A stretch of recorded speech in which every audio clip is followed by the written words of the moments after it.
কোষ্ঠকাঠিন্য, বদহজম ও পেট ফাঁপা, নিম্ন রক্তচাপ, মাথা ব্যথা, গ্যাস্ট্রিক, আলসার, বুক জ্বলাসহ নানা ঝুঁকিপূর্ণ ও জটিল রোগে আক্রান্তদের সেহরি ও ইফতারে কী খাওয়া উচিত সে পরামর্শ দিয়েছেন চিকিৎসকরা। খাবারের ক্ষেত্রে ভাজা পোড়া বলি, যেগুলো আমরা আসলে আমাদের ট্র্যাডিশন, বাংলাদেশের যে ট্র্যাডিশন, বুট, বড়া, ছোলা, এগুলো কিন্তু শরীরের জন্য ভালো না, কারণ ট্রান্সফ্যাট তৈরি হয়। আমরা অনেকেই ট্রান্সফ্যাটের ব্যাপারে জানি, যেটা শরীরের জন্য আসলে খুবই ক্ষতিকর একটা কোলেস্টেরল। ভাজা পোড়ার যে আইটেমগুলো থাকে, যেটা আসলে সাধারণত ইফতার হিসেবে আমরা খেয়ে থাকি, ওগুলো যতটুকু কম খেয়ে পারা যায়, সহজে হজম হয় এই জাতীয় খাবারগুলো খেলে সেটা শরীরের জন্য ভালো।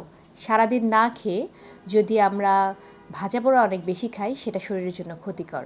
রমজানে আমাদের চা বা কফির প্রতি একটা আসক্তি থাকে। আমি বলবো চা এবং কফি পরিমিত মাত্রায় সেবন করবেন, কারণ চা এবং কফির ভিতরে ক্যাফেইন থাকে, যেটা কিনা আপনাকে পানি শূন্য করে ফেলতে পারে। তাদের ক্ষেত্রে স্বাস্থ্য ঝুঁকি রয়েছে, যাদের ক্ষেত্রে আমাদের চিকিৎসকরা যাদেরকে উপদেশ দিয়েছেন যে আপনারা ধূমপান অ্যাভয়েড করেন, এবং যারা ধূমপান ছাড়তে কষ্ট করছেন, তাদের জন্য রমজানটা একটা ভালো সময়, যে এই সময় আপনারা একেবারেই যারা ধূমপান বর্জন করতে চাচ্ছেন, এই সময়টাকে বেছে নিতে পারেন আপনাদের ধূমপান বর্জনের সময় হিসেবে। পর্যাপ্ত পরিমাণে পানি পান ও ভাজা পোড়াসহ তৈলাক্ত খাবার যথাসম্ভব পরিহারের পরামর্শ চিকিৎসকদের।